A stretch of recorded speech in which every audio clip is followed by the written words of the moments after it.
Okay, here is the final week of medical emergencies. We're going to start with angina pectoris. What are the three layers of the pericardium? That is the epicardium, the endocardium, and the myocardium. What blood vessels supply blood and oxygen to the muscles of the myocardium? That is the left and right coronoid arteries. What is atherosclerosis? That is when the blood vessels get fatty tissues around it, inside of it, so that the blood cannot pass through as efficiently. This is what does atherosclerosis cause in angina pectoris attack. How does it cause it? And that is, like I just said, it does not allow the blood to go through the blood vessels as efficiently. Name three things that stimulate angina pectoris attack. That is physical exercise, stress, and sex. When a patient experiences pain from angina pectoris attack, where is it normally felt? It's in the chest, the jaw, the neck, and sometimes the arms. How long does most angina pectoris attacks last? And that is 3 to 5 minutes. What happens to the blood pressure and pulse during angina pectoris attack? That is, it's slightly elevated. 4 things that you would send your classmates to get during an emergency. That is the AED, the emergency kit, the emergency clipboard, and the oxygen tank. What position would you place your patient who is having an angina pectoris attack? That is upright. Most angina pectoris attacks are relieved by what 2 things? That is rest and nitroglycerin. How often should you take blood pressure, pulse, and respirations? Every 5 minutes. What drug of choice relieves an attack from angina pectoris? That is nitroglycerin. How does the drug nitroglycerin work to relieve the pain of an angina pectoris attack? It's a vasculodilator. It helps open up those blood vessels that are closed because of the fat that is inside of them. How much oxygen is given to your patient who is having an angina attack? That is 5 to 6 liters per minute. Where should you document everything when an emergency occurs? That is the medical emergency clipboard and the patient's notes. If your patient is having an emergency, where should you remain until the emergency situation is completely resolved? That is next to them. And the number one thing you could do to prevent an emergency is to take really good medical history. So that is angina pectoris. The next one is myocardial infarction.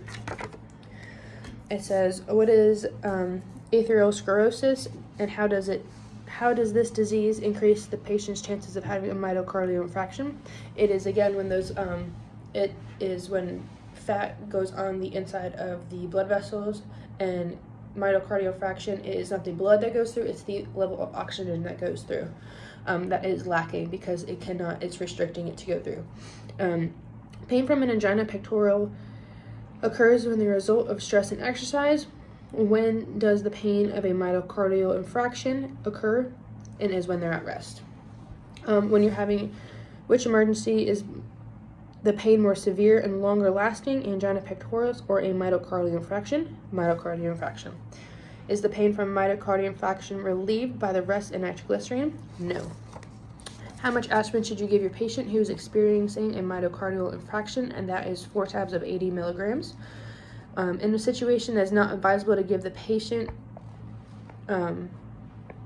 who's having a myocardial infarction, and that's because when they are 100 or lower blood pressure. What is typical happens when the blood pressure of a patient who's having a myocardial infarction, and that is slightly decreased. And should you call 911 if your patient is having a myocardial infarction? Yes, because chest pain. What are 4 things you said your classmates to get during an emergency? That is the AED, the oxygen tank, the emergency kit, and the clipboard. What position should you put your patient who is having a myocardial infarction placed, and why? It is upright to open those lungs and get more oxygen, as much oxygen as possible, because that is what they're lacking. That is why they're having this medical emergency. What usually happens to the respirations when the patient is having a myocardial infarction? They are lower because they're taking shorter breaths, kind of panicking a little bit. How often should you take pulse, blood pressure, respirations? That is every 5 minutes. How much oxygen should you give your patient who is having a myocardial infarction? That is 5 to 6 liters per minute. And what should you do if your patient is having a myocardial infarction that goes into cardiac arrest? You should lay them supine and do CPR. Where should you document everything when this occurs? In their patient chart and the emergency clipboard. If your patient is having an emergency, and where should you remain the entire time until the emergency is resolved? That is next to your patient. And what is the number one thing you could do to prevent an emergency? That is good medical history. All right, third, cardiac arrest. What does it mean when your patient goes into cardiac arrest? It means that the heart is slightly beating, just barely, it cannot even circulate blood through your body, or it is not beating at all. Can angina pectoris or a myocardial infarction lead to a cardiac arrest? Absolutely. What must be done in order to save the life of a patient who goes into cardiac arrest? That is CPR. What is significant about CABD when it relates to CPR? So CABD, C is to check if your patient is breathing, check if they have a pulse, sorry. A is for airways, check their airways. B is check for breathing. And D is to, after you do all that, you're going to deliberate what to do next. What position should you place your patient in order to properly perform CPR? That is supine. And then the neck, you're gonna slightly tilt up to make the airway go straight down. If you give your patient 2 breaths and the chest does not rise, what does this indicate? It means that you don't have their neck tilted up, so all you're doing is just breathing air into their mouth, and it's not being able to travel down to their lungs to get their chest to pump. What is the ratio of compressions when you breathe when doing an adult CPR? That is 30 compressions to 2 breaths.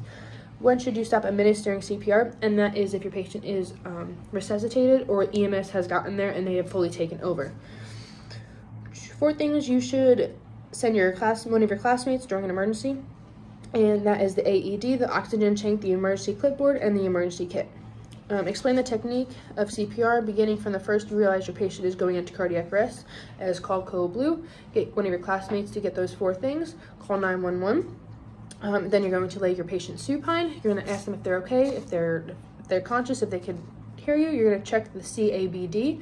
After that, you're going to perform CPR. You're going to do 30 chest compressions to 2 breaths, making sure you go right under the chest right here, cuff it, hold it, and then do 2 inches deep down there. And then you'll proceed from there, you're doing a rotation of every 5 times. You're going to check their vitals in between them, see if they're breathing, if their pulse got back. If not, you continue it until they're either resuscitated or EMS has gotten there. How often should you take blood pressure, pulse, and respirations? Every 5 minutes. Where should you document everything once an emergency has occurred? That is in the emergency clipboard and in their patient chart notes. If your patient has gone under for an emergency, where should you remain until the emergency situation is completely resolved? That is right next to them. And the number 1 thing you could do to prevent an emergency is to get good medical history. So that was cardiac arrest. And lastly, cerebral vascular accident, stroke. What are 2 major causes of a stroke? And that is a hemorrhage or no blood flowing, no oxygen. 5 common symptoms of a stroke, that is your headache, dizzy, your pupils are different sizes, you can't breathe, your chest hurts, and you're going to be very confused and nauseous. What does the S, the T, and the R in stroke represent when you're trying to identify the patient who's having a stroke or not? S is for smile, if their smile is a little wonky, not even. T is for talk, if they're slurring their words, kind of sounding a little drunk. And R is for when they raise their arm, if they could do this, or if it's like this, kind of wonky. How does a stroke usually affect the pupils? Like I said before, one's a little bigger than the other, they're very uneven, and it's noticeable. Would you give aspirin to a patient who's having a stroke, and why? And that is no, because if it's a hemorrhage in your brain, that means there's bleeding in your brain, and you don't want to give an aspirin, which is a blood thinner, to make your brain bleed more. Position you should place your patient in who's having a stroke, and why? You're going to kind of sit them upright, not laying down, because that kind of will relieve the pressure of the bleeding in the brain. If that is what it is, you're going to kind of take precautions on that. 4 things you should send one of your classmates during an emergency. That is the AED, oxygen tank, AED, oxygen tank, emergency clipboard, and emergency kits. Sorry. How often should you take blood pressure, pulse, and respirations during an emergency? That is every 5 minutes. Can you give oxygen to a patient who is having a stroke? And that is yes, 5 to 6 liters per minute. Where should you document everything that occurs during an emergency? That is in the emergency clipboard and in the patient notes. If your patient is having an emergency, where should you remain until the emergency is completely resolved? That is next to them. Do not leave their side. Where should you document everything? That's the same question. That's not the same question. What is the number one thing you could do to prevent an emergency? And that is take amazing medical history. Make sure none of this can happen or is prevented. And in your own words, step by step, tell me how you would treat a stroke emergency in a clinic. Call Code Blue. Send one of your classmates to get those 4 things. Call 911. You will sit your patient upright, making sure they're okay. If they are not okay, you give CPR. You would remain calm and give them the oxygen. If they get unconscious, you will start CPR. And then you obviously, like, all that is occurring, you're going to wait till the EMS get there, and then they will take over from there. All right, thank you very much.